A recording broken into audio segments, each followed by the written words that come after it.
할렐루야. 오늘도 하나님의 말씀 붙잡고 또 의지하면서 하나님의 은혜 가운데 오늘 하루도 승리하시는 하루가 되기를 바랍니다. 오늘 하나님의 말씀은 출애굽기 3장 1절부터 12절까지 말씀입니다. 자, 우리가 출애굽기 말씀을 이제 본 지 며칠이 되지 않았지만 어느 순간 벌써 3장의 말씀을 우리가 보고 있습니다. 한 장 한 장, 한 구절 그 단락들을 이렇게 펼쳐 나갈 때마다 하나님께서 우리를 얼마나 또 사랑하시는지, 하나님께서 우리 한 사람 한 사람을 향한 그 계획과 그 신실하신 약속, 우리를 돌보신다는 그 사실이 우리가 믿어질 때마다 굉장히 많은 그 은혜와 도전을 받게 됩니다. 동일한 그런 마음으로 여러분들도 하나님의 말씀 가운데 은혜를 발견하시고 또 그 말씀을 믿고 의지하면서 기도하시기를 간절히 바랍니다. 자, 오늘 본문에 보니까 어느덧 모세가 노년에 이르게 되었습니다.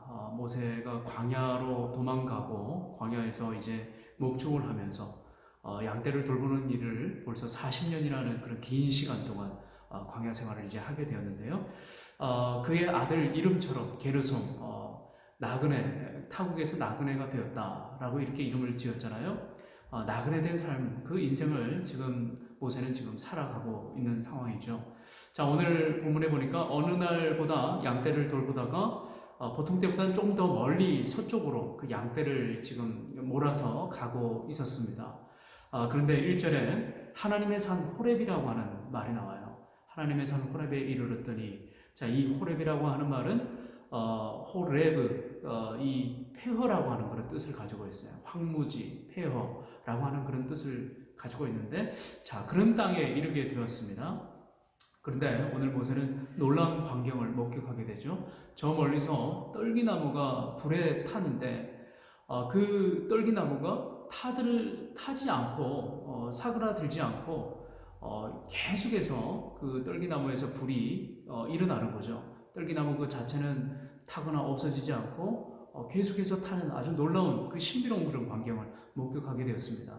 자, 그러자 이 모세가 그 방향을 돌이켜서 왜 이 불이 꺼지지 않고 계속 타는가, 그렇게 하면서 자세히 좀 보려고 그 방향을 전환하는 도중에 오늘 누구의 음성이 들리기 시작한 거예요? 바로 하나님을 만나게 되는 거예요. 하나님의 음성이 그에게 들려지기 시작했습니다.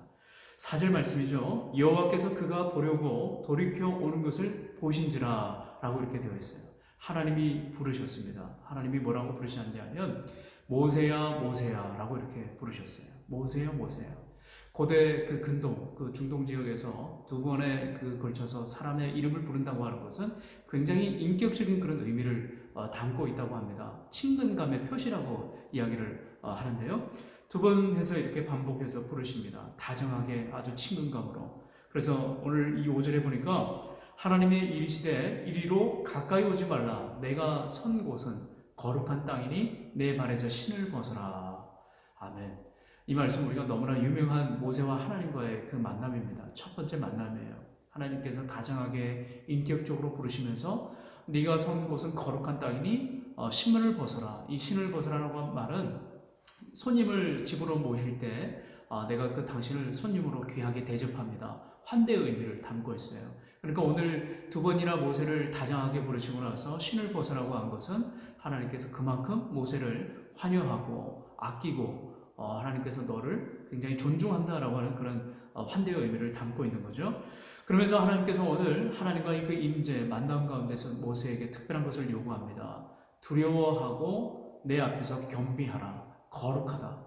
하나님의 그 속성을 드러내시는데요. 하나님께서는 우리들이 언제나 하나님 존전 앞에 설 때 어떤 마음으로, 경외함으로, 하나님을 거룩한 대상으로, 하나님을 존중하고 하나님을 두려워하는, 무서워하는 것이 아니라 지극히 존중하고 하나님 앞에 온전한 마음으로 겸비 설 것을 요구하고 계시는 것을 우리가 보게 되는 거죠. 자, 그러면서 6절에 이렇게 말씀하십니다. 또 이르시되 내 조상의 하나님이니 아브라함의 하나님, 이삭의 하나님, 야곱의 하나님이니라. 자, 이 세 이름이 등장합니다. 족장의 이름이죠. 대표적인 그 유대인, 히브리인들의 그 족장의 이름인데 이 이름이 등장하는 것은 한 가지를 보증을 하는 거예요. 나는 하나님이다. 어떤 하나님이냐? 약속을 이루시는 하나님이다. 절대 불변의 법칙을 담고 있는 이 세 사람의 이름이 있어요. 아브라함, 이삭, 야곱의 하나님. 자, 이 세 사람의 이름이 등장하는 것은 절대로 내가 맺은 그 언약은 영원히 지킬 하나님이시다. 영원 불변한 하나님의 약속, 그것을 의미하는 거죠. 자, 이 칭호를 하나님께서 말씀하시면서 오늘 모세에게 지금 다가가 계십니다. 자, 그러면서 이제 하나님께서 왜 모세를 부르는지에 대해서 말씀을 하시죠. 2장 말미에서 계속된 그 말씀이 있는데 어떤 말씀이에요? 하나님의 그 돌보심에 대한 그런 말씀이었어요. 7절에 보니까 이스라엘 백성들의 그 고통을 보았다. 그 다음에 들었다. 그리고 듣고 알고 그 다음에 8절에 뭐라고 말씀하고 계세요? 그 이스라엘 백성들의 그 고통 속에서 건져낼 것이다 라고 지금 말씀하고 계십니다. 이 건져낸다고 하는 말은 우리가 신약 성경에서 예수님께서 하신 말씀, 이 땅에 오신 목적, 바로 이 속량과 구원, 구속의 의미를 담고 있어요. 하나님께서 이제 본격적으로 모세를 통해서 이스라엘 그 고통 가운데 있는 당신의 그 백성을 구원하실 것이라고 하는 하나님의 때가 이르렀고 이제 개입하시고 모든 이제 구원의 그 사역이 시작이 되는 그 전환을 의미를 지금 함고 있습니다.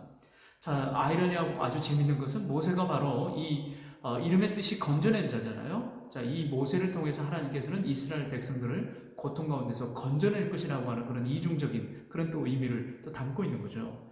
근데 이런 하나님의 부르심 앞에 모세가 어떻게 반응을 하고 있습니까? 거절을 합니다. 처음에 거절을 해요. 내가 누구이기에?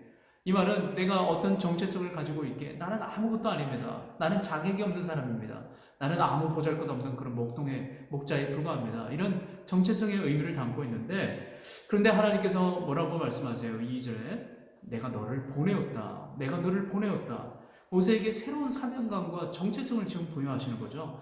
너는 너 스스로 아무것도 아닐 수 있지만 내가 너를 지명해서 내가 너를 보내게 될 것이다. 보내었다 라고 하는 그런 의미를 가지고 있어요. 그리고 그 증거가 뭐냐? 지금 이 산, 페어라고 이름 불려지는 이 호렙산에서 너희가 나를 예배하게 될 것이다. 이것이 증거가 될 것이다 라고 말씀하고 계시는 거죠.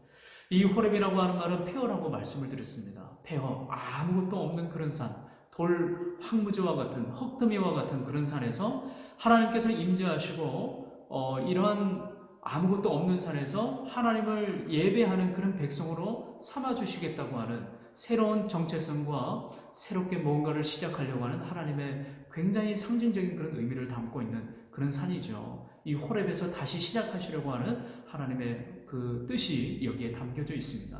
나중에 이 산에서 이 신의 산이라고 불리게 되죠. 거기서 하나님의 백성들과 언약을 체결하게 되는 것을 보게 됩니다. 사랑하는 청년 여러분, 오늘 하나님께서 모세에게 나타나셔서 모세에게 사명을 부여해 주고 계세요. 자기는 능력이 없다, 나는 아무런 자격이 없다고 말씀하시지만 하나님의 사람, 성도에게 필요한 것은 내 자격은 의미가 없어요. 내 능력은 아무런 의미가 사실은 없습니다. 무엇이 필요합니까? 하나님께서 나를 보내셨다. 그리고 마지막 오늘 말씀에 내가 너와 항상 함께 하겠다라고 하는 이 믿음이 우리에게 필요하다고 하는 거죠. 내 자격으로 하나님의 일을 감당하는 건 아닙니다. 내가 어떤 능력으로 내게 맡겨주신 그 사역들을 감당해낼 수 있는 게 아니에요. 하나님의 능력과 하나님께서 함께 하시겠다고 하는 이 분명한 믿음과 사명이 있을 때 하나님은 새 일을 행하시는 하나님이시라고 하는 거죠. 사랑하는 청년 여러분, 오늘 모세를 만나시고 하나님의 구원 사역, 하나님께서 우리의 구속의 사역이 이제 시작되는 것을 보게 됩니다. 오늘 우리 안에서 새 일을 행하시고 하나님의 그 섭리와 계획 안에서 힘들고 어려운 상황이지만 내가 너와 항상 함께 하겠다, 이 약속을 믿고 그 말씀 의지해서 기도하는 그 청년 가운데, 그리고 그 믿음 가운데 하나님께서는 우리 가운데 놀랍고 새로운 일을 행하실 능력의 하나님이심을 분명히 믿고 또 승리하시는 우리 귀한 청년들의 삶이 되기를 주님의 이름으로 축원합니다.